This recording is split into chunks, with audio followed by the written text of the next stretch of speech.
everyone, welcome to Adbhuth Batch. This is Palak Rakhiani, your English educator. Dear class 9 students, hope you all are doing very well. सब बहुत ही बढ़िया होंगे and ready होंगे आज के हमारे इस सेशन में जो कि होने वाला है एक बहुत ही इंटरेस्टिंग क्विज के फॉर्म में.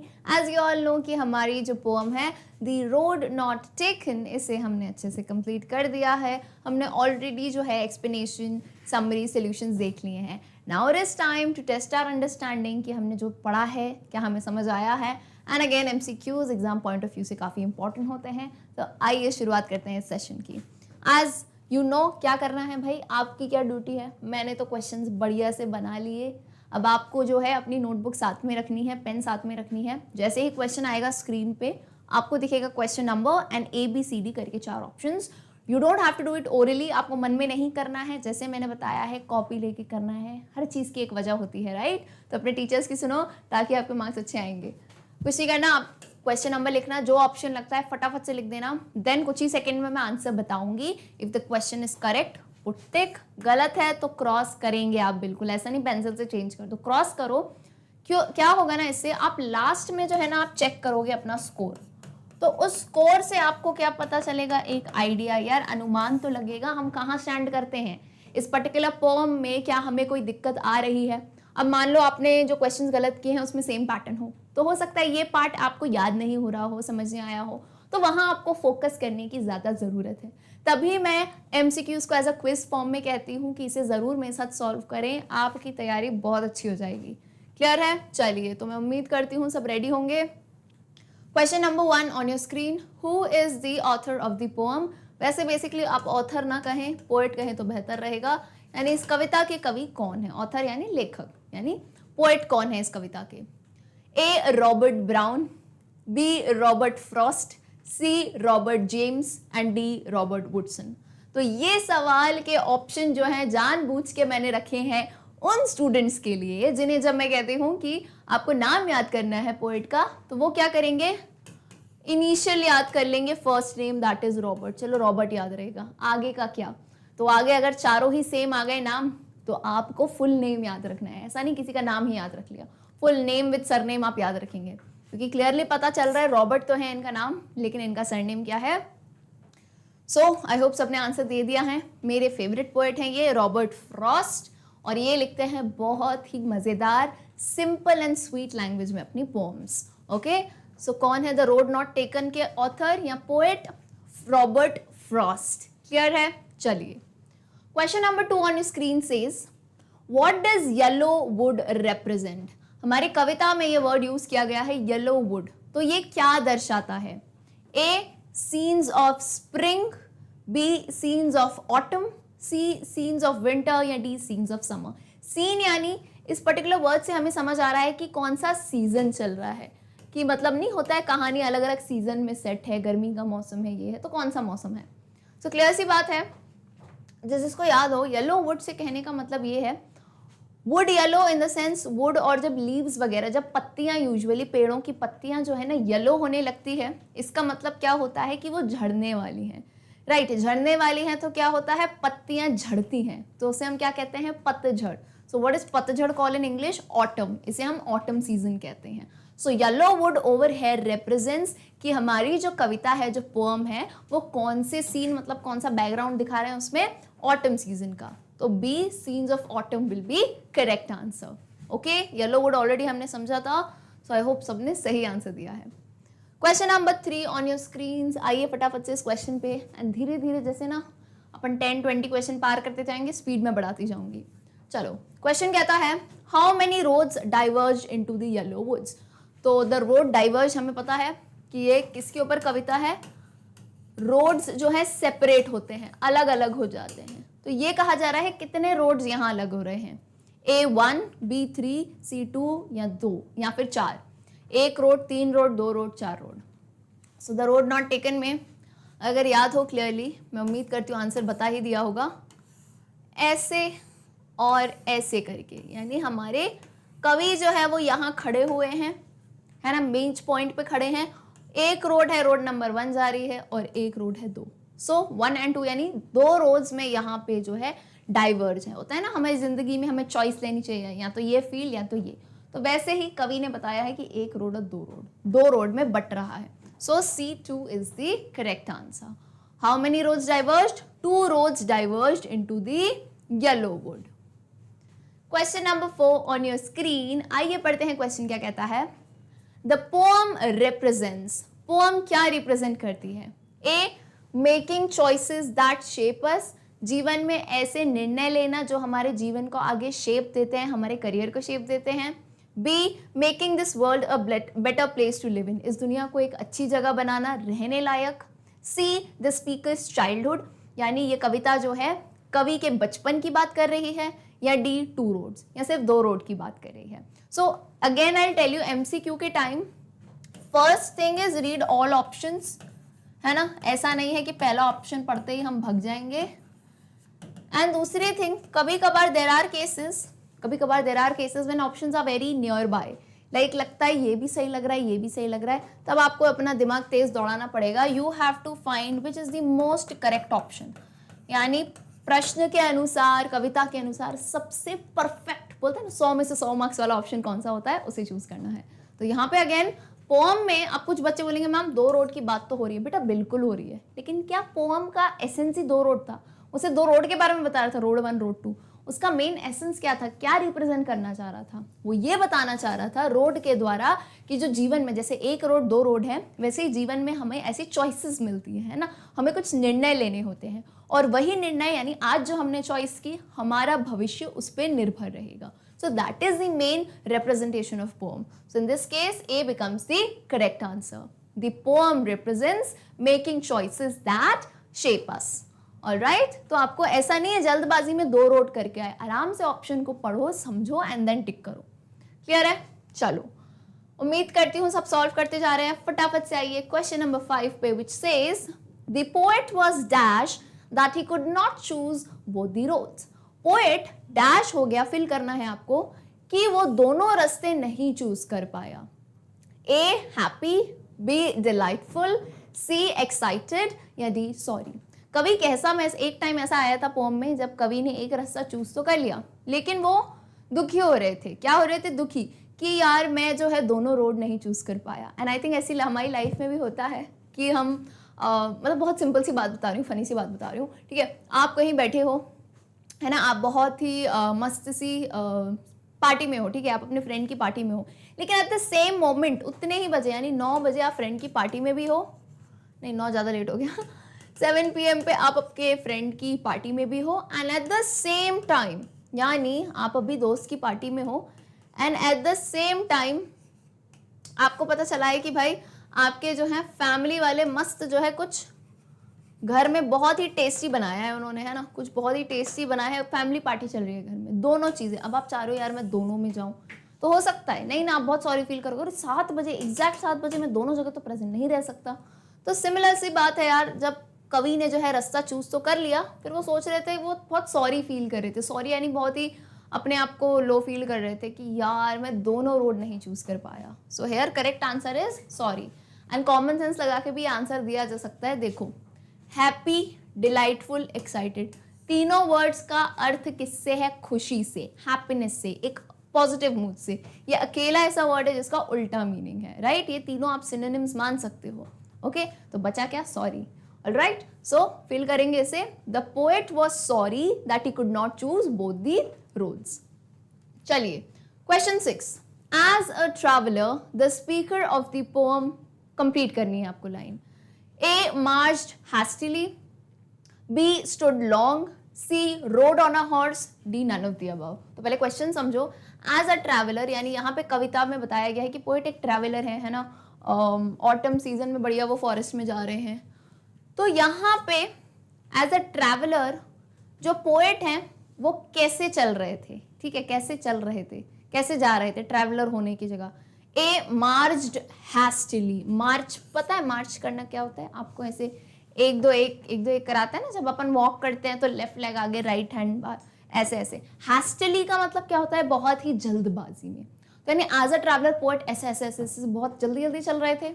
या बी स्टूड लॉन्ग, यानी जब वो आए तो एक जगह वो बहुत देर तक ही खड़े हो गए जब उन्हें डिसीजन लेना था.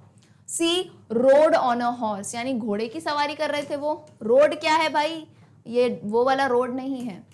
RIDE वर्ड सुना है ना, राइड, राइड अ हॉर्स, घोड़ा सवारी करना।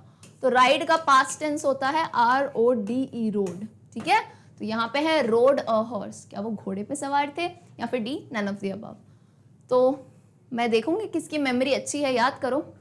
जब यही बात मैंने ऐसे ही सेम डायग्राम से आपको बताई थी उस वक्त, कि कभी यहाँ खड़े हुए थे, 1 और 2 रोड में उन्हें चूज करना था, तो क्लियरली लिखा है पोम में कि वो बहुत देर तक एक ही जगह पे खड़े थे। कभी हमें डिसीजन लेना होता है तो हम सोच समझ के लेते हैं ना, तो यहाँ कभी कभी यही था, वो बहुत देर तक खड़े रहे, दोनों रास्तों 1 और 2 को आराम से देख रहे थे, जज कर रहे थे, उसके एडवांटेजेस डिसएडवांटेजेस देख रहे थे ना, बहुत देर तक वहां खड़े थे। सो करेक्ट आंसर क्या होगा, as a traveller the speaker of the poem stood long. Stood long यानी बहुत देर तक खड़े रहना। ठीक है, चलिए स्टूड किसका, अच्छा स्टूड किसका पास्ट टेंस से सारे बता दो, है ना, नहीं तो फिर कंफ्यूज होगा। मैम स्टूड क्या होता है, स्टैंड के लिए, है ना, स्टैंड बोलते हैं, तो पास्ट टेंस में क्या बोलोगे, stood, stood long.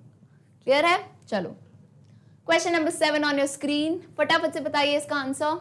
The poet expressed his views about dash, कवि ने अपने विचार किस चीज के बारे में बताए। ए डेली लाइफस्टाइल यानी रोजमर्रा की जिंदगी, be the journey of life यानी जीवन के इस सफर में हमें जो चीजें करनी पड़ती हैं, सी ग्रैटिट्यूड टू द यूनिवर्स यानी इस पूरे ब्रह्मांड को उन्होंने ग्रैटिट्यूड यानी आभार प्रकट किया है, या फिर डी काइंडनेस टुवर्ड्स इन्वायरमेंट यानी प्रकृति के ऊपर ये पर्टिकुलर व्यूज उन्होंने बताए हैं कि कैसा नेचर होता है, उसमें हमें अच्छा रहना चाहिए। सो एक एक ऑप्शन को देखेंगे, लास्ट से स्टार्ट करते हैं। काइंडनेस टुवर्ड्स एनवायरनमेंट, क्या ये कविता का जो मैसेज है, जो व्यूज हैं, क्या ये प्रकृति के ऊपर है कि प्रकृति को कैसे रखना चाहिए, कैसे हमें यूज करना चाहिए, संभालना चाहिए? नहीं, प्रकृति के ऊपर तो नहीं है ये। Next, gratitude to the universe, तो ये तो कहीं से भी नहीं, यूनिवर्स को आभार देने के ऊपर तो पोएम थी नहीं। नेक्स्ट आता है the journey of life. Journey of life का मतलब क्या होता है कि जीवन में, है ना, हमारा जो सफर है, तो जीवन के सफर में कैसे कभी ऐसे मोमेंट आते हैं जब हमें हमारी लाइफ का कोई बड़ा डिसीजन लेना पड़ता है। फॉर एग्जाम्पल क्लास 10th में आओगे तो आपको ये डिसीजन लेना होगा कि 11th में क्या सब्जेक्ट लें, है ना, that is a big decision, क्योंकि वो लेने से आपकी आगे की लाइफ, फ्यूचर प्लान होता है कि तुम क्या बनोगे, कैसी लाइफस्टाइल होगी, so on and so forth. तो journey of life is the correct answer. Daily lifestyle का नहीं कहेंगे हम, क्योंकि ये बहुत मेनली किस पे है, चॉइस के ऊपर है कि जीवन में हम जो बड़ी चॉइसेस करते हैं। So the journey of life will be the most perfect answer. ठीक है, चलो आते हैं क्वेश्चन नंबर 8 पे। Before choosing his road the poet dash, यानी एक्चुअल में जो रास्ता चुनने से पहले पोएट ने क्या किया। A passed by the meadows, B looked out for his companion, C stood long, या D waited for his beloved. यानी कहीं ना कहीं ये सेम टाइप का सवाल है, बस तरीका अलग है पूछने का एंड ऑप्शन अलग है। तो रोड चूज करने से अभी मैंने पहले बताया क्या किया, कवि एक जगह खड़े हो गए, बहुत देर तक वो वहां खड़े रहे ताकि वो अपना डिसीजन सोचें कि मुझे क्या करना चाहिए। So C stood long is the correct answer. And I am telling you, इतनी बार जब आप इतने सारे क्वेश्चन सॉल्व कर लोगे ना, तो आपको किस भी टाइप का एमसीक्यू पूछे ना, आप आंसर दे पाओगे। ऑलराइट, चलिए question number 9 on screen says the road poet chose dash, यानी जो रास्ता कवि ने चुना था, चोज यानी पास्ट टेंस कह रहे हैं, वो कैसा था। ए वॉज ग्रासी यानी बहुत ही हरा भरा था, B was not of much difference as the other one यानी दूसरे वाले से कुछ अलग नहीं था, सी वॉज क्राउडेड बहुत सारे लोग थे उस पर, या D both A and B. So the road poet chose, हमें पता है कि पोएट जो है ना थोड़े अलग मिजाज के थे, तो उन्होंने ऐसा रास्ता चुना जो काफी कम लोगों ने चला था, और कम लोगों ने चला था तो वो रास्ता कैसा होगा, ग्रासी। अब बोलोगे मैम इसका क्या सेंस हुआ, देखो उस टाइम भी समझाया था, कोई भी रास्ता बहुत ही हरा भरा कब होगा, जब लोग कम चलेंगे। देखो आप कभी भी ग्रास पे चलते हो तो ग्रास पे अगर किसी का पैर पड़ता है तो वो ग्रास क्या होती है ना, कुचल जाती है, कुचल जाएगी तो हरा भरा नहीं रहेगा। ग्रासी का मतलब है कि यहाँ पे बहुत कम लोग चले हैं। Okay, so the road the poet chose was grassy.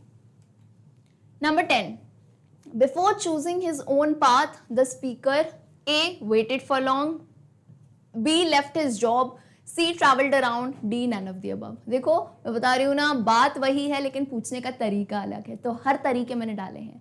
Now in this question they are again asking you the same thing. क्या पूछ रहे हैं कि अपना पाथ चुनने से पहले स्पीकर ने क्या किया. तो अभी तक कौन सा वर्ड आ रहा था इतनी देर से जो हमारी पोम में था, स्टूड लॉन्ग. अब स्टूड लॉन्ग का पर्यायवाची क्या दिया है यहाँ पे, वेटेड फॉर लॉन्ग, यानी लंबे समय तक रुकना. So in this case A becomes the correct answer. Question number 11 on your screen. Let's see who gives the correct answer. What does grassy mean in the poem. कविता में grassy से क्या मतलब है. A, the road which is less traversed. B, the road that had plenty of rainfall. C, the road that was well built. या D, the road that was comfortable. एक बार option समझा देती हूँ. पहला है ऐसा रास्ता जो लेस ट्रैवर्स्ड. ट्रैवर्स्ड का बेसिकली मतलब होता है ट्रैवल्ड ही, है ना. ऐसा रास्ता जो बहुत कम लोगों द्वारा लिया गया हो. या B, the road that had plenty rainfall. plenty का मतलब होता है काफी, जहाँ पे काफी बारिश हुई हो. C, the road was well built. Well built का मतलब होता है अच्छा सा बना हुआ था वो रोड. या D, the road was comfortable. वो रोड ज्यादा कंफर्टेबल था, आरामजनक था. सो वी ऑल नो, अभी बताया था मैंने ग्रासी का यहाँ पे मतलब क्या हुआ, ऐसा रास्ता जीवन में चुना जो काफी, जिस पथ पे काफी कम लोग चले थे. So the road which is less traversed. ठीक है, ट्रैवर्स्ड आई, ट्रैवल्ड आई, it is one and the same thing. चलिए question number 12 on your screen says, Where does the speaker find himself? Speaker यानी जो कवि है वो अपने आप को कहाँ पाते हैं. A, on the meadows. B, across the countryside. C, on the roads making choices. या D, on the mountains. तो काफी सिंपल सी बात है, हमें पता है. अभी एक बीच में खड़े थे कवि, कहाँ खड़े थे, वो चॉइस लेने में कंफ्यूज हो रहे थे, हाँ, कि क्या चूज करना है. तो कवि कहाँ पा रहे थे खुद को, on the road making choices. Very clear है, रास्ते पे खड़े थे वो चॉइस कर रहे थे कि पहला रास्ता चुनूं या फिर दूसरा. Wonderful. Moving on, question number 13. The question says, why did the poet stood long and looked down the path? अब stood long का आंसर तो बहुत दे दिया. ये पूछ रहे हैं कि कवि इतनी देर तक खड़े क्यों थे, है ना, बार बार उस पाथ पे, उन रास्तों पे क्यों देख रहे थे. A, to see how long the road was. ये देखने के लिए कि रास्ता कितना लंबा जा रहा है. B, he was expecting his beloved. यानी वो जो है अपनी beloved यानी अपनी प्रेमिका, अपनी प्रिय का इंतजार कर रहे थे. C, to understand if the road was good enough for him. या फिर ये समझने के लिए कि क्या ये रास्ता, जो पाथ ये चुनने वाले हैं, वो उनके लिए सही है या गलत. या D, none of the above. तो जाहिर सी बात है, सही आंसर क्या होगा, C, ये समझने के लिए कि जीवन में जो रास्ता वो चूज करने जा रहे हैं, क्या ये रास्ता उनके लिए सही है या नहीं, इसलिए वो वहां पे काफी देर खड़े हुए थे. चलिए question number 14. Why did the poet think that the road he chose had a better claim? अच्छा क्वेश्चन है ये. कवि को ऐसा क्यों लगा कि जो रास्ता उनने चूज कर लिया, it had a better claim. Claim का, बेटर क्लेम का मतलब यहाँ पे है कि वो एक बेटर चॉइस थी उनके लिए, यानी उस पर्टिकुलर रास्ते में ऐसे पॉइंट्स थे जो उनके लिए बिल्कुल सही थे.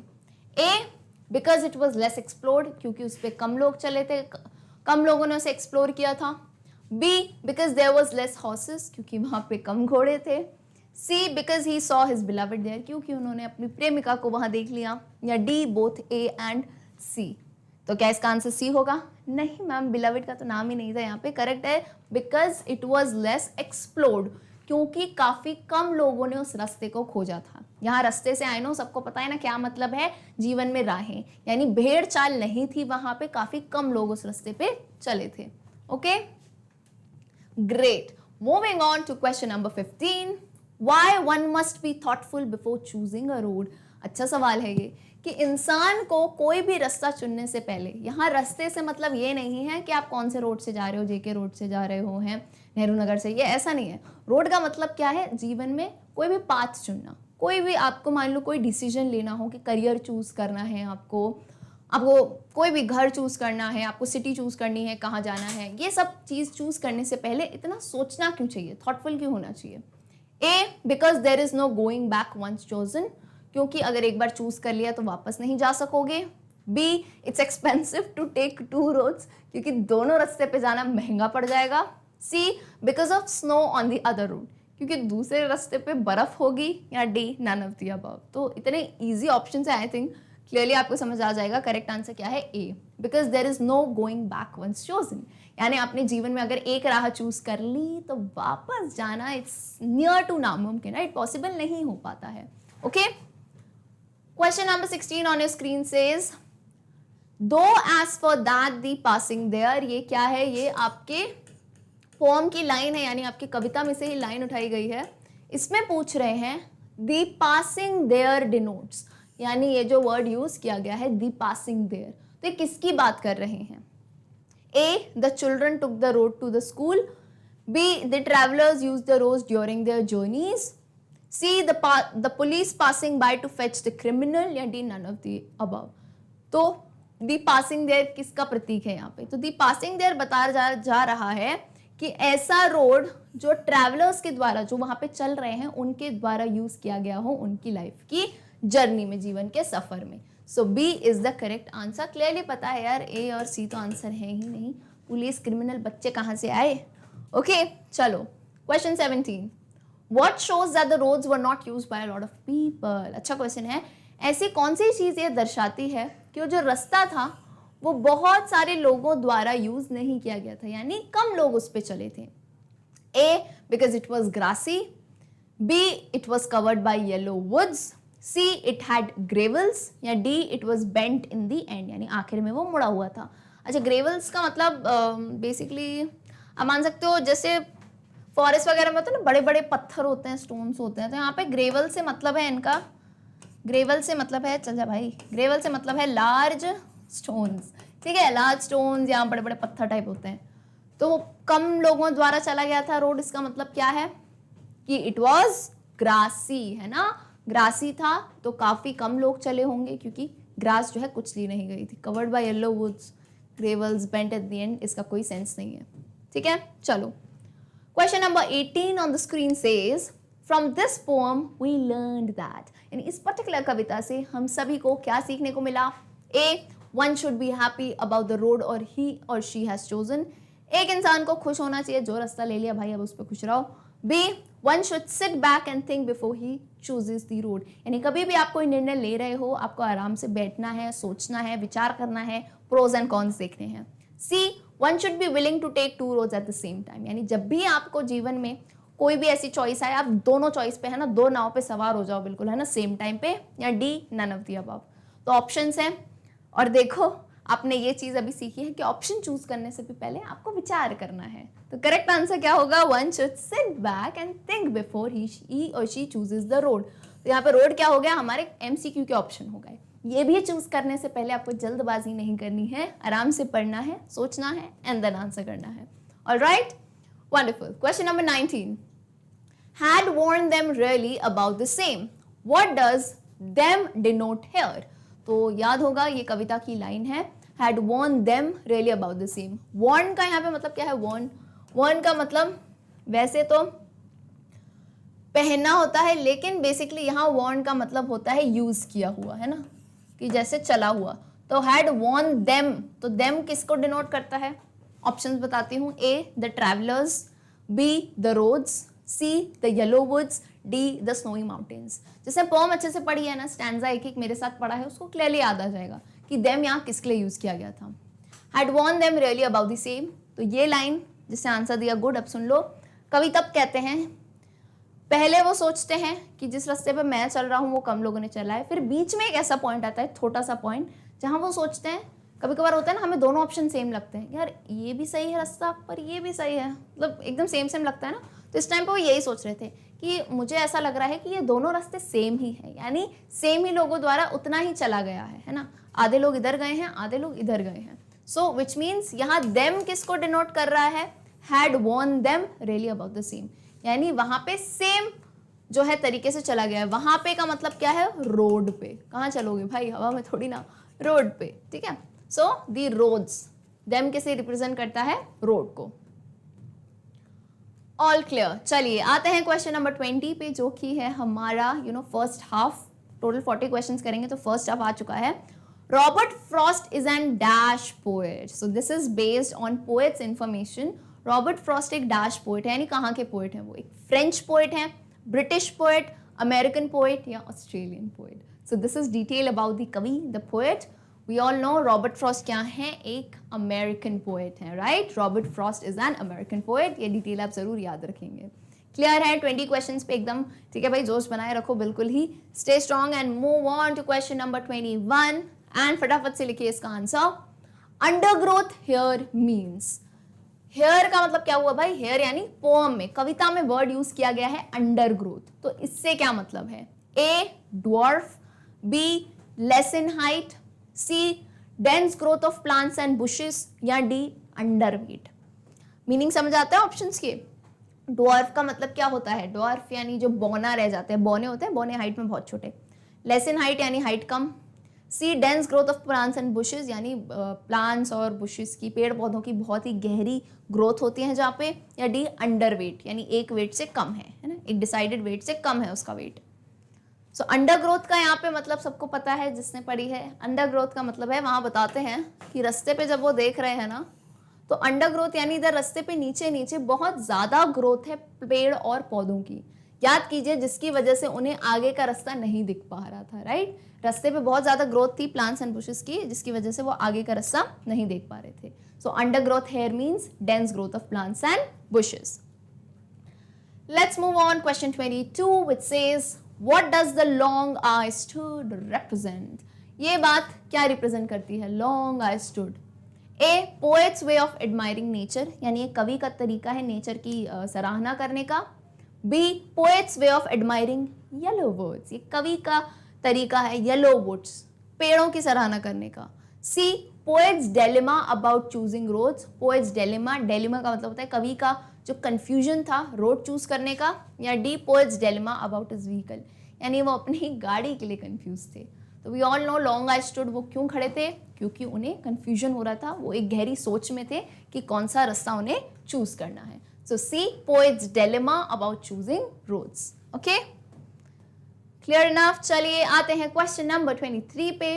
इन this poem the speaker is caught dash, A by the yellow woods, B in two mines, C in just one road, D by the beauty of nature।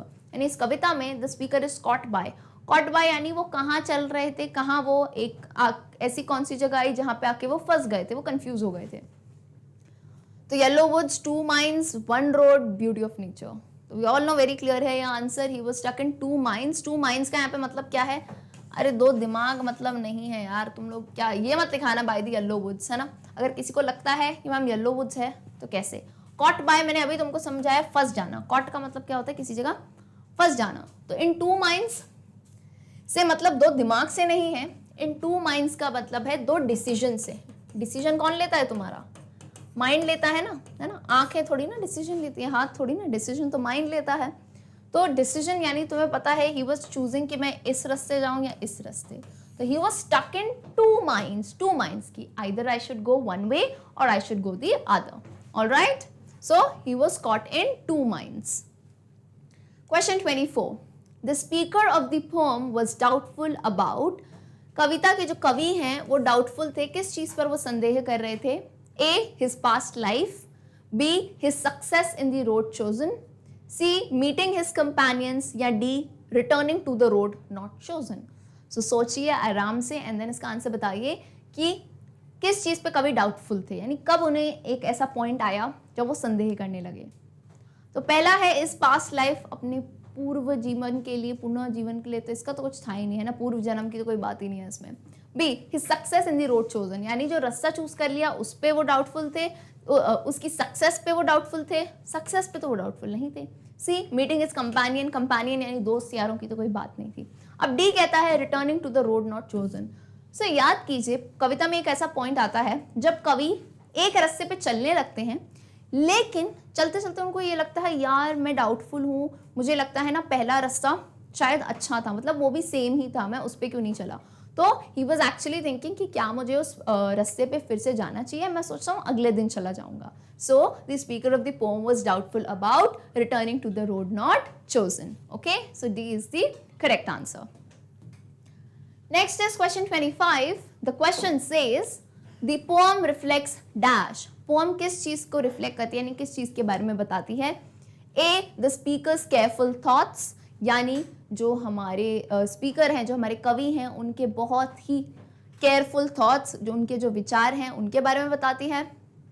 Be the speakers adventurous yet insightful mind, यानी speaker का जो दिमाग था वो काफ़ी adventurous था, यानी वो ऐसे राह पे जाना चाहते थे जहाँ कम लोग जाएंगे लेकिन इंसाइटफुल भी था। इंसाइटफुल का मतलब होता है डीप थिंकिंग, है ना। ऐसा नहीं है कि वो अपने जीवन के डिसीजन ऐसे ही ले लेते, सोच समझने वाले, सोच समझदार वाले इंसान थे, ठीक है। C speakers way of seeing happiness, या D a brave journey across the woods.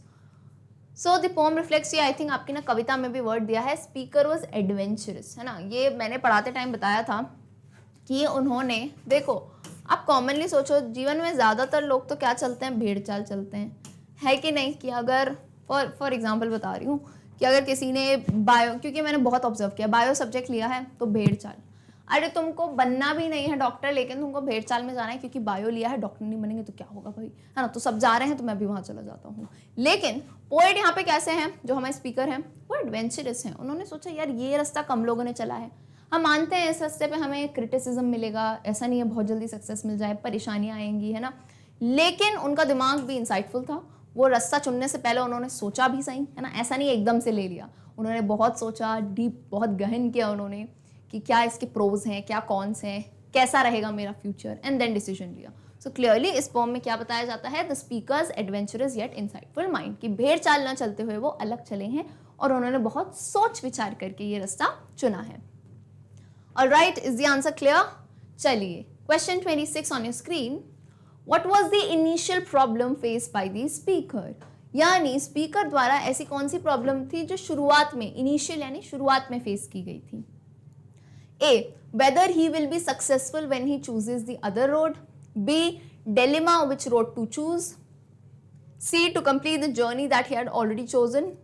D, none of the above. Initial problem, ध्यान से सुनना, शुरुआत में, यानी आप याद करो कविता को, येलो वुड्स में कविता चल रही है, एंड सबसे पहली चीज जो उनके दिमाग में आती है जब ये रोड आता है, तो सबसे पहला सवाल, बाकी सवाल तो छोड़ दो, सक्सेस हो, सक्सेस होगी, ये होगा, जर्नी कंप्लीट करनी है, वो तो फलाना ढिमकाना बात की बात है। सबसे पहली चीज़, यार तुम एक रास्ते पे खड़े हो, अरे तुम कहीं जा रहे हो, अपने दोस्त के घर जा रहे हो, दो रास्ते आएंगे तो उसमें क्या सोचोगे, कुछ और सोचने बैठ जाओगे कि मैं सक्सेसफुल होऊंगा या नहीं। सबसे पहले क्या सोचोगे, यार इधर जाना है, ये लेफ्ट या राइट, है ना, पीछे गाड़ियाँ इंतजार कर रही हैं, तो सबसे पहले क्या होगा, आइदर टू टेक लेफ्ट और टू राइट। तो यहाँ भी क्या था, डिलेमा था, क्या कि विच रोड टू चूज, ये सबसे पहला प्रॉब्लम था। पोएट किस डिलेमा में थे कि मुझे कौन सा रास्ता चूज करना है, सक्सेसफुल होंगे उस रास्ते पे, नहीं होंगे, जर्नी कंप्लीट करनी है, ये आगे की बात है, सेकेंडरी बातें हैं। दैट्स व्हाई ऑलवेज से सारे ऑप्शंस पढ़ो, देन एनालाइज करो कि क्या स्टोरी थी हमारी, इनिशियल क्वेश्चन भी अच्छे से पढ़ो। प्रॉब्लम तो ये भी थी, लेकिन इनिशियल प्रॉब्लम, सबसे फर्स्ट प्रॉब्लम जब वो इस राह पे पहुंचे, है ना, इस डाइवर्जेंस पे पहुंचे, जब रास्ते बट रहे थे, तभी सबसे पहली उनकी प्रॉब्लम थी कि dilemma which road to choose. Okay, this is the correct answer. Moving on, question 27. In leaves, no step had trodden black. What does this mean? ये अगेन पोम की लाइन है कि पत्तियों में no step had trodden black. तो इसका मतलब क्या हुआ, तो पहले आंसर दो फिर मैं meaning समझाऊंगी। Reading the options, A, lots of leaves were falling on the road, यानी बहुत पत्तियां गिर रही थी रोड पे। B, the leaves turned black, यानी पत्तियां काली हो गई थी। C, the road was trodden by people, यानी जो रास्ता है लोगों द्वारा घिस दिया गया था, चला गया था। या D, the road was rarely chosen by many people, यानी ऐसा बहुत कम हुआ था कि इस रोड को लोगों ने चूज किया हो। So in leaves no step had trodden black, answer दे दिया है। अब मैं समझाती हूँ। No step, अब यहाँ से स्टेप का मतलब क्या है, स्टेप का मतलब है आप वॉक करते हो ना, स्टेप बाय स्टेप, ऐसे वॉक करते हो, एक स्टेप दो स्टेप। स्टेप का मतलब है पैर से चलना। लीव समझ आता है पत्ती हो गई। ट्रॉडन ब्लैक, ट्रॉडन का बेसिकली मतलब होता है किसी के ऊपर चल देना, ट्रॉड कर देना, जैसे पत्ती पड़ी है मैं उसके ऊपर चल दी, तो अब कॉमन सी बात है मेरा जो शू होगा उस, जब मैं पत्ती पे पैर रखूंगी, आपने कभी देखा भी होगा, तो पत्ती काली सी हो जाएगी ना, खराब सी, मैली सी, काली सी। आप क्लियरली किसी एरिया में जाओगे आपको पत्तियां ऐसी काली दिखेगी, आपको लगा रहे कितने लोग चले, कितनी भीड़ थी यहाँ पे, है कि नहीं। तो यहाँ पे क्या दिया है, इन लीव्स, ध्यान से देखना इस वर्ड को, no step had trodden black, यानी ये जो पत्तियां थी इसमें देख के लग रहा था कि ऐसा कोई भी इतने पैर नहीं चले हैं जिससे पत्तियां काली हो जाएं। यानी पत्ती कैसी थी, बिल्कुल फ्रेश और हरी भरी थी। हरी भरी पत्तियां कब होंगी, जब कोई उस पर चल के ही नहीं जाएगा। इसका क्लियर मतलब क्या है कि वो जो रास्ता था वो काफ़ी कम लोगों ने चुना था, क्योंकि जितने कम लोग होंगे उतना ही कम जो है लीव्स पे ये कालापन होगा, राइट? सो क्या है correct answer? The road was rarely chosen by many people. Is it clear? All right, moving on, question 28. In the end, the poet expressed that. आखिर में कवि ने क्या एक्सप्रेस किया? A, he was always confident about the road he chose. कि जो रास्ता उन्होंने चुना वो हमेशा से उसके लिए बहुत ही ज़्यादा कॉन्फिडेंट थे. B, he did not bother much about the road left behind. यानी उन्होंने पिछले रोड के बारे में ज़्यादा नहीं सोचा. C, not all the roads lead to success. कि सारे रास्तों से आपको सक्सेस नहीं मिलती है. या D, ultimately the road you choose brings all the differences to your life. तो कविता के आखिर में पोएट ने क्या बताया? तो क्लियरली उन्होंने ये बात बताई. शुरू में तो ये चल रहा था कि पहला रास्ता चूज करूं, दूसरा, फिर दूसरा चूज किया, पहले को याद कर रहे थे, ठीक है. एंड में उन्होंने ये बताया कि अब मैं सोचता हूँ मैंने जो रास्ता चूज किया है उससे आज जो मैं बना हूँ यही पूरा डिफरेंस लेके आया है. यानी मेरे उस दिन का डिसीजन मेरी आज की पोजिशन को तय करता है. तो correct answer is ultimately The road you choose brings all the differences in your life. यानी whatever you plan today, आज आप जितनी तैयारी करोगे, जितनी मेहनत कर लोगे पढ़ाई पे, तो आपको पता है आपका फ्यूचर क्या होगा, वो डिफरेंस दिखेगा. लेकिन आज आपने मस्ती कर रहे हो, जो है बिल्कुल पढ़ाई पे ध्यान नहीं देते हो, पूरे टाइम आपको जो है लगता है कि नहीं यार सिर्फ लाइफ इंजॉय ही करनी है. इंजॉय करनी है लेकिन दोनों चीज़ें बैलेंस करनी चाहिए, राइट? अगर आप वो करोगे तो आपको क्लियरली दिखेगा आपके जीवन में क्या डिफरेंस आएगा फ्यूचर में. ऑलराइट, चलिए question number 29. Throughout the poem the speaker dash. Through out यानी पूरी पोएम के दौरान. थ्रू आउट का मतलब क्या होता है? पूरे जो है उस कार्य के दौरान कवि ने क्या किया? A, regretted the choice that he made. यानी ऐसा था पूरी कविता में वो रिग्रेट कर रहे थे, पछतावा कर रहे थे. तो बोले मैम ऐसा तो नहीं था. B, showed that initially while choosing a path one never knows if it's absolutely right or wrong. तो उन्होंने बताया कि जब इनिशियली हम कोई पाथ चूज करते हैं तो हमें नहीं पता रहता कि वो पूरी तरह से सही है या पूरी तरह से गलत है, पर हम बस एक अनुमान लगा सकते हैं, राइट, कि ये हो सकता है और ये नहीं हो सकता है. तो this is the correct point. भगेंगे नहीं. देखो मैम ने टिक कर दिया, लेकिन ऐसा नहीं है कि मैं सी और डी छोड़ दूंगी, सारे ऑप्शंस पढ़ेंगे. C, admired the beauty of the road chosen. जो ने रास्ता चूज किया उसकी ही ब्यूटी को एडमायर कर रहे थे. तो ऐसा नहीं है, उन्होंने बहुत ज़्यादा कोई खास इतनी तारीफ नहीं करी रास्ते की. वो बस मेन ये पॉइंट पे बताना चाह रहे थे कि जो आप रास्ता चूज कर रहे हैं उसे सही से चूज करें. शुरुआत में शायद नहीं पता चलेगा कौन सा रास्ता सही है या गलत है, ये बात बता रहे थे. And D, express the calmness of his mind while travelling. तो ऐसा भी नहीं है, उन्होंने ये कुछ दिमाग पे नहीं बताया कि मैं कितना काम था, मैं कितना शांत था. Okay, so B becomes the right answer. Question 30 on your screen. फटाफट से बताइए इसका भी answer. Somewhere ages and ages hence what does this mean. अलग टाइप का क्वेश्चन है ये भी भाई, अलग लाइन पे दिया गया है. ये लाइन हमारी पोएम की है. Somewhere ages and ages hence. इसका मतलब क्या हुआ? A, in the next century. B, in the next life. C, in the far future. या D, none of the above. यानी इसका मतलब वो नेक्स्ट सेंचुरी यानी अगले 100 साल बाद, है ना? नेक्स्ट सेंचुरी आएगी तब की बात करेंगे. B, in the next life यानी अगले जीवन में. C, in the far future यानी बहुत आगे भविष्य में कभी. और D, none of the above. So somewhere ages and ages hence का मतलब है कि आज मैंने डिसीजन लिया है तो शायद जीवन में काफ़ी बहुत बाद, यानी मान लो 20-30 सालों बाद जब मेरी उम्र हो जाएगी, मैं लोगों को कहानियाँ सुनाऊंगा, तब की बात है. So C, in the far future. Ages and ages hence का मतलब है इन दी फार फ्यूचर यानी दूर भविष्य की बात करी जा रही है. Alright, question number 31. Let's quickly solve this. The poem subtly shows that often the dash traversed road makes life interesting. कविता क्या बताती है कि ज़्यादातर मतलब often यानी ज़्यादातर ऐसा भी हो जाता है कभी कभी कि the dash traversed road make life interesting. यानी डैश चला हुआ रोड जो है जीवन को इंटरेस्टिंग बना होता है. कैसा? A, more. B, less. C, both A and B. या D, none of the above.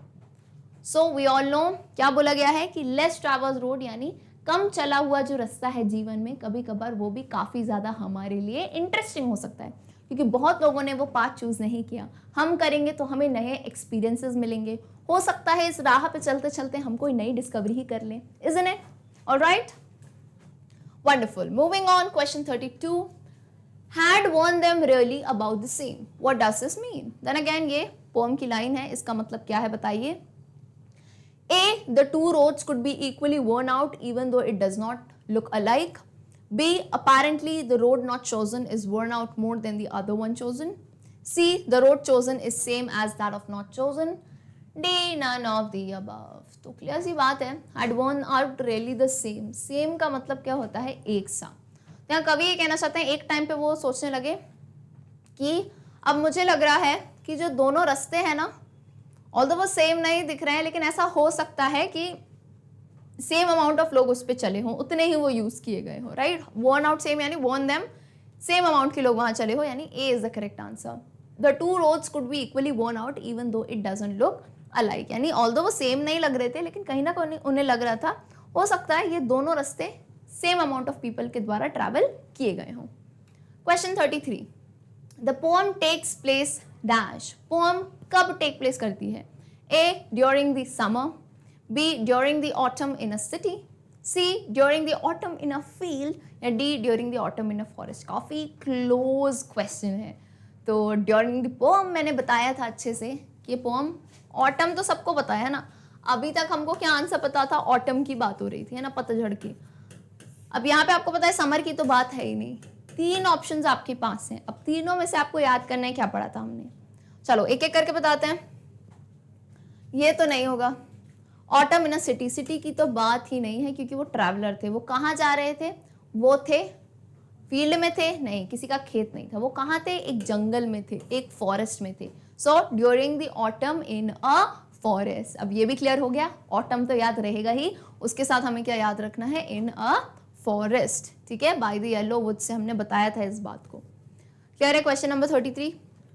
फटाफट से let's move on to question number 34. Question number 34 says the poem represents dash. कविता क्या रिप्रेजेंट करती है? ऑप्शन पढ़ते हैं. A, fiction. B, non fiction. C, autobiography. या डी, बायोग्राफी. तो अब इनमें से आपको सारी चीजें पहले तो पता होनी चाहिए. ठीक है, एक एक चीज समझाती हूँ. फिक्शन सबको पता है, फिक्शन मूवीज क्योंकि बहुत बार देखते हो. फिक्शन का मतलब होता है, फिक्शन मीन्स इमेजिनरी. इमेजिनरी यानी काल्पनिक चीज है, एक्चुअल में ऐसा कुछ होता नहीं, ऐसा एक्चुअल में नहीं हुआ है, वो कल्पना कर रहे हैं उस चीज की. जैसे आपने बहुत सारी सुपर हीरोज की मूवी देखोगी ना, मार्वल्स की मूवी होती है, तो एक्चुअल में नहीं होता यार कि कोई ऐसे उड़ रहा है, ऐसे हाथ के मतलब अंदर से ही जो है गोली चल रही है, अजीब अजीब चीज़ें हो रही हैं. तो ये सब एक्चुअल में नहीं, लेकिन इमेजिनरी है, हम सोच रहे हैं ऐसा. तो that is fiction. Non fiction उल्टा हुआ. नॉन फिक्शन का मतलब क्या हुआ, रियल लाइफ है ना. रियल लाइफ में ऐसी स्टोरी है, इट्स अ नॉन फिक्शन. ठीक है, नॉन फिक्शन है, इंसानी कैरेक्टर्स हैं, आपको सब समझ आ रहा है उसमें. ठीक है. देन सी, ऑटोबायोग्राफी. उससे पहले आप बायोग्राफी समझो क्या होता है. बायोग्राफी होती है किसी की जीवनी, है ना, किसी भी इंसान की जीवन की बातें. जैसे आप अब्दुल कलाम जी ले लो, आप महात्मा गांधी ले लो, तो उनके पूरे जीवन के ऊपर जो बातें कही जाती हैं, दैट इज बायोग्राफी. ऑटोबायोग्राफी क्या है? ऑटो वर्ड का मतलब समझते हो? हाँ, ऑटो, बाइक वाइक में वर्ड सुना है, ऑटो स्टार्ट, कि भाई मेरी बाइक तो ऑटो स्टार्ट हो जाती है, किक नहीं लगानी पड़ती. तो ऑटो का मतलब होता है खुद. ठीक है, ऑटो का यहाँ मतलब क्या होता है, खुद से, अपने आप.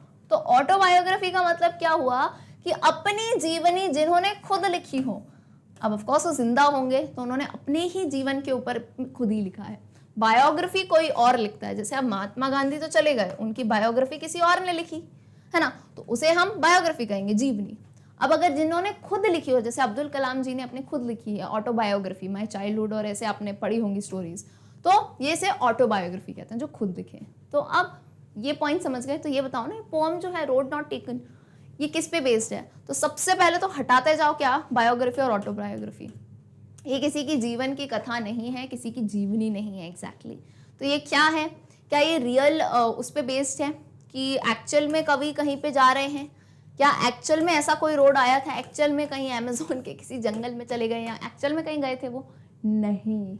ये मैं फिर से क्लियर कर दूं, ये जो पूरा सीन इन्होंने बनाया था, ये सिर्फ और सिर्फ इट वॉज म्योरली इमेजिनरी. वो किसी रास्ते पे नहीं जा रहे थे, ये सिर्फ उनका बताने का तरीका था. यानी रास्तों से वो ये बताना चाह रहे थे कि जीवन में कैसे हमें चॉइस करनी पड़ती है. होता है ना, आपको कभी कोई में एग्जाम्पल कुछ बात बतानी हो तो एग्जाम्पल के थ्रू, एक्चुअल में वो नहीं हुई है. This was not in real, he was imagining, बस उसने जगह दे दी थी कि ये जो ट्रैवलर है ये जीवन में हर एक इंसान होता है ना, ये पर्सन होता है, कोई भी इंसान हो सकता है। उसके लाइफ में 2 रोड आते हैं, सही में रोड नहीं कह रही हूँ कि यहाँ पे लाजपत नगर आ रहा है या सरोजनी नगर, नहीं, ये रोड नहीं कह रहे। रोड का मतलब क्या है, चॉइसेस, कि यार मुझे डॉक्टर बनना चाहिए या मुझे जो है पॉलिटिशियन बनना चाहिए, मुझे ये करना चाहिए लाइफ में, वो करना चाहिए। तो ये सारे डिसीजन के ऊपर था। सो this is merely a fiction, the poem represents fiction. Is it clear or not? चलिए, बहुत ही बढ़िया। आगे आते हैं क्वेश्चन नंबर 35 पे। Question says ages from now the speaker might narrate about his chosen path with dash। यानी ages from now यानी आज से बहुत सालों बाद जो कवि हैं ये अपनी कहानी, अपने जो उन्होंने जीवन में रास्ता चूज किया है, they might narrate about his chosen path, किसके साथ करेंगे वो ये बताएंगे। नरेट करना यानी जैसे आज उन्होंने लाइफ में कोई डिसीजन लिया तो उन्होंने कहा था ना, सालों बाद जब मैं अपने इस पाथ के बारे में बताऊंगा, जो रास्ता मैंने लिया, तो वो किस तरह से बताएंगे।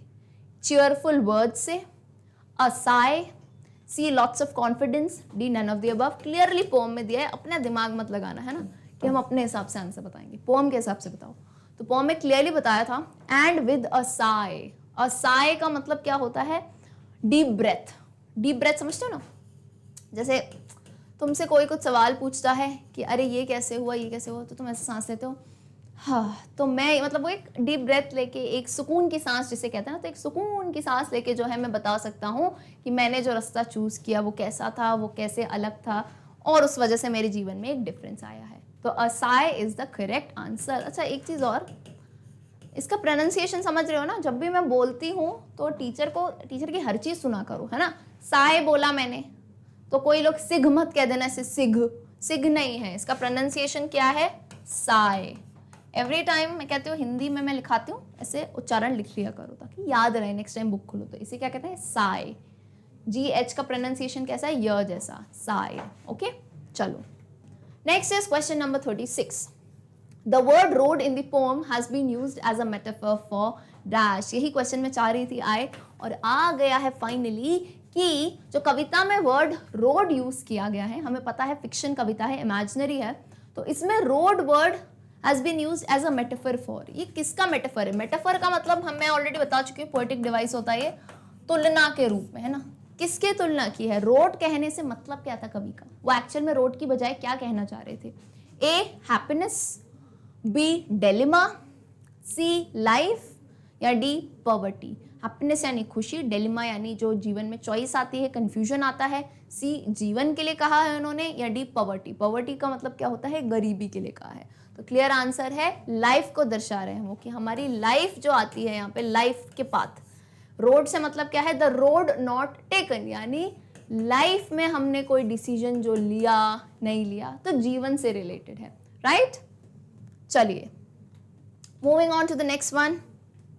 चलो question number 37 which says, oh, I kept the first one for another day. The line shows a sense of dash. तो ये लाइन अगेन पोम में यूज की गई है। यहाँ पे कवि क्या कहते हैं, oh, I kept the first for the another day. kept the first का मतलब क्या है, यहाँ पे if you remember, फिर से बनाएंगे, ये बहुत बार ये डायग्राम आएगा, ठीक है, रट लेना बिल्कुल ही। 1 और 2 रोड है। अब होता क्या है, कुछ टाइम बाद कवि जो है सेकंड रोड पे चलना चालू कर देते हैं, ठीक है।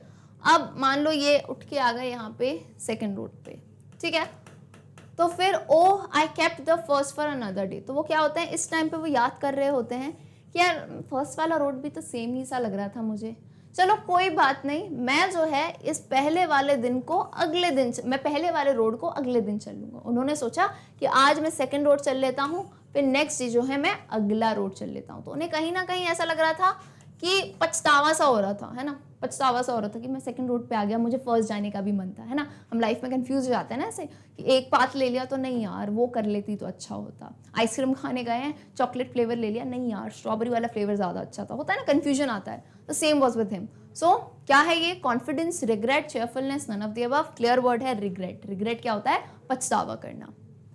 चलिए just a few more questions to go, let's solve them. Question 38, in the context of this poem trodden means dash, यानी कविता के अनुसार ट्रॉडन वर्ड जो यूज किया गया है उसका क्या मतलब है। A climbed upon, B walked upon, C crawled upon या D none of the above। यानी किसी के ऊपर हमने क्लाइंब कर लिया, क्लाइंब जैसे पेड़ को क्लाइंब करते हैं, वॉकड अपॉन यानी किसी को चल लिया, क्रॉल अपॉन क्रॉलिंग जैसे बच्चा करता है, छोटा बच्चा ऐसे ऐसे से रेंगते हुए जाता है, या D none of the above. तो पीछे ही हमने बात की थी, याद करो, नो लीव्स ट्रॉडन ब्लैक, है ना, in leaves no step had trodden black. अभी पीछे ही मैंने आपको लाइन बताई थी, ये लाइन थी ना, I think same he line थी, इन लीव्स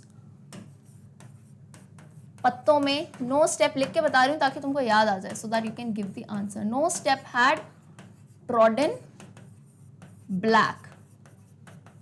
इस तरह आप लोग को भी लाइंस लर्न हो जानी चाहिए, ठीक है। तो यहाँ पे वर्ड दिया है ट्रॉडन, तो इस ट्रॉडन का मतलब क्या है? तो अभी पीछे डिस्कस हुआ था कि पत्ते जो हैं काले नहीं हुए थे, जिसका मतलब जो है उन पे कम लोग चले थे। ट्रॉडन ब्लैक यानी चलने से जो कालापन आ जाता है, वॉक करने से, तो walked upon. Trodden means walked upon. Question 39, the poem is taken from dash. इस क्वेश्चन पे मैं आपको बता देती हूँ, एक स्टार लगा देती हूँ, this is like an extra information. पहले बता रही हूँ, ये question is just for an extra information for दो स्टूडेंट्स हु फील कि मैम फिर भी ये भी बता दो कि अगर बहुत डिफिकल्ट क्वेश्चन में से कहीं ये क्वेश्चन आ जाए, है ना, जिनको एक आधा मार्क भी लूज नहीं करना है। तो ये पोएम कहाँ से ली गई है? A interval of life, B mountain interval, C journey of life, D roads and choices. मैं बता रही हूँ ये क्वेश्चन ऑप्शनल है, ठीक है। जो स्टूडेंट्स चाहते हैं वो इस क्वेश्चन को देख सकते हैं। अच्छा, टेकन फ्रॉम का मतलब क्या मैं बताती हूँ। आप गाने सुनते हो, गाने तो सिंगर्स होते हैं ना, सिंगर्स, तो सिंगर्स की जैसे ना एल्बम रिलीज होती है, राइट। सिंगर की एल्बम होती है, like you have some foreign singers which are like Taylor Swift हो गई, ये हो गए, तो इनकी एल्बम्स रिलीज होती है ना, उनकी एक एल्बम में 10-15 गाने होते हैं, राइट। तो वैसे ही यहाँ पे जो कवि हैं, कविताएं लिखते हैं, तो उनकी भी एक पूरी ऐसे एल्बम टाइप बनता है ना। तो उस एल्बम में से लिया गया है ये poem. What is the name of it? The poem is taken from which? Interval of life, mountain interval, journey of life, roads and choices. तो ये माउंटेन इंटरवल से लिया गया है। Okay, this is just an extra information. क्या है? चलिए तो आते हैं फटाफट से हमारे आखिरी क्वेश्चन पे, question number 40 which says does the poet feel terrible about making the wrong choice in the end. यानी क्या आखिर में पोएट को बहुत ही बुरा लग रहा था कि यार मैंने तो ना गलत चॉइस कर ली, ऐसा था? Is it yes, no, to some extent yes, none of the above. ध्यान से सुनना, एंड की बात हो रही है। आखिर में क्या वो रिग्रेट कर रहे थे कि यार गलत चॉइस ले ली, यार मेरे को पहले ही जाना था, अब तो मैं गलत रास्ते पे आ गया, अब क्या होगा मेरा? क्या ऐसा सोच रहे थे? तो क्लियर आंसर है एब्सोल्युटली नो। एंड की बात है, फिर से समझना, बीच में कभी एक बार उनके दिमाग में एक ख्याल आया था कि शायद मैं पहला रास्ता जाता, लेकिन एंड में उन्होंने कहा नहीं, अब मैं जो रास्ते पे वो संतुष्ट थे, क्योंकि वो काफ़ी एजेस के बाद लोगों को बताएंगे विद अ साय। साय यानी एक संतोषजनक सांस के साथ। यहाँ साय का मतलब ही यही है, एक संतोषजनक सांस लेते हुए कि जो मैंने रास्ता लिया है, आज मेरी लाइफ में इतना बदलाव उसी की वजह से आया है। तो नहीं भाई, वो दुखी नहीं थे। ऑलराइट, क्लियर है? आई होप सभी ने सही आंसर्स दिए होंगे। So with this we end the wonderful session for MCQs. सही हो गलत हो, आपको ऑब्जर्व करने हैं अपने एमसीक्यूज। जो ऑप्शन गलत होते हैं उसमें क्या करना है बताती हूँ आपको। जहां भी लगता है ये वाले क्वेश्चंस मेरे गलत हैं, पैटर्न ऑब्जर्व करो एंड देन उस पार्ट को आप जो है फिर से निकाल के अच्छे से स्टडी करो। सो डियर स्टूडेंट्स, मिलते हैं हमारे अगले सेशन में, तब तक के लिए गुड बाय।